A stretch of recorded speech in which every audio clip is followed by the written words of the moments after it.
Las micro, pequeñas y medianas empresas representan el 99% del aparato productivo empresarial de Colombia. Solo las micro son el 90%. Si a ellas les va mal, a todo el país le va mal. En el presente capítulo de los podcasts de Sectorial, queremos reseñar las complejidades que enfrentan estas organizaciones para ser conscientes sobre los elementos en los cuales se les puede ayudar desde política pública, empresarial y de consumo.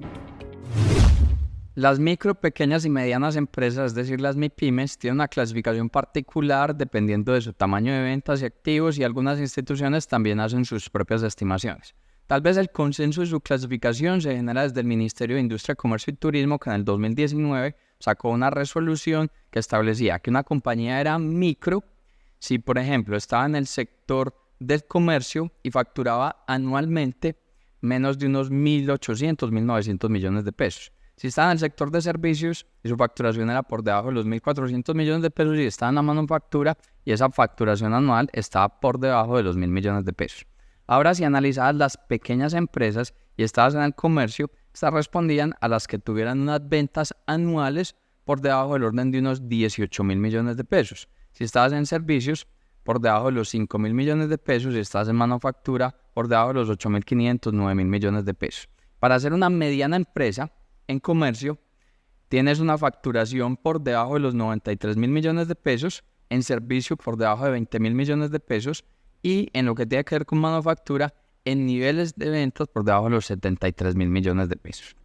Ahora bien, ACOPI, que es el gremio que representa los intereses de estas micro, pequeñas y medianas empresas, recurrentemente saca una encuesta donde analiza la situación de sus afiliados. Esta encuesta robusta tiene el orden de unas 1.000 empresas que participan en el diligenciamiento de las mismas. Esas 1.000 empresas están en unos 12 departamentos, y el análisis que se hace son preguntas a los directivos de estas organizaciones asociado a temas de ventas, producción, inversión, acceso a la financiación, condiciones del talento humano.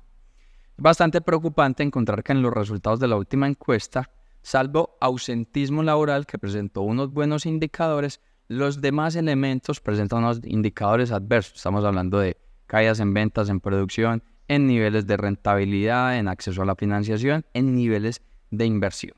Y es que cuando le haces un mayor zoom a los resultados, estás encontrando que en las MIPYMES en nuestro país están operando por el orden de una capacidad del 50%, es decir, su capacidad productiva con la que está operando es inferior al 50%. La principal razón para esta situación, según los encuestados, se debe a la baja venta y la baja demanda, que eso termina siendo pues lo mismo. Entonces, ¿por qué se está presentando eso? Cuando tú analizas el aparato productivo empresarial de nuestro país, el 99% está representado por MIPYMES.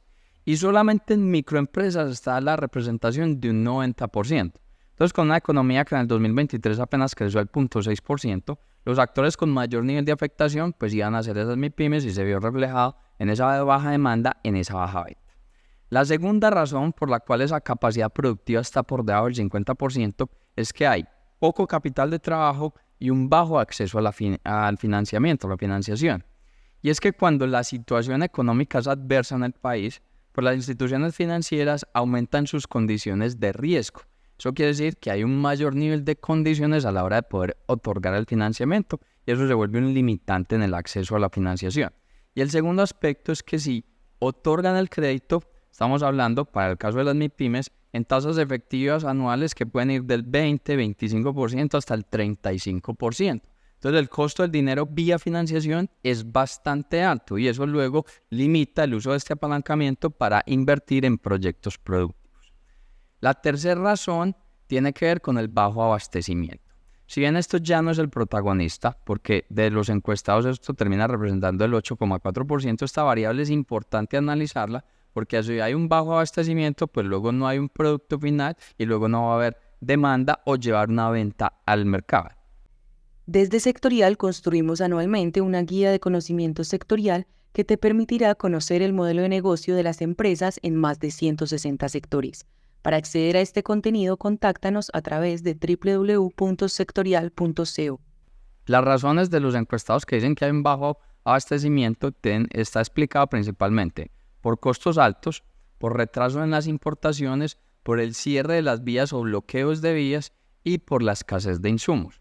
Cuando se habla de escasez de insumos, hacen referencia principalmente a hierro, acero, algunos tipos de telas, algunos tipos de plásticos y en algunos segmentos en la parte de papel. Ahora bien, ¿cómo han combatido ese desabastecimiento? La primera estrategia es un replanteamiento de la cadena de abastecimiento. En otras palabras, es búsqueda de nuevos proveedores. Eso está pesando el 49%. La segunda estrategia, lastimosamente, con un 23,4%, es una disminución en la producción. Y si hay disminución en la producción, pues luego hay una caída en los niveles de facturación. Luego, cuando te vas a los elementos asociados al talento humano, si bien el 60% de los encuestados dice que mantuvo su planta de personal y el orden dentro de ese 60%, el orden de un 14% aumentó los puestos de trabajo, estás encontrando que el 40% lo está disminuyendo.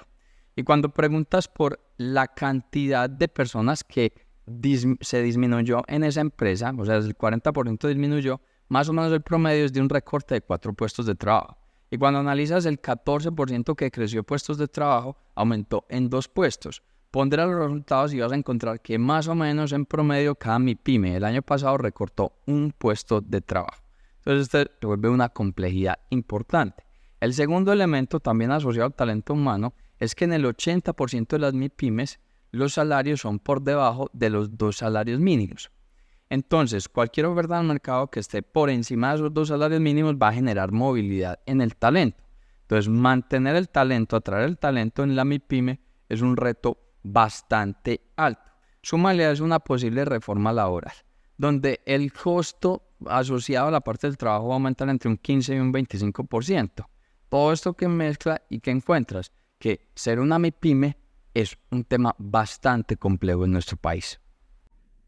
En el próximo capítulo continuaremos con esta serie de la complejidad de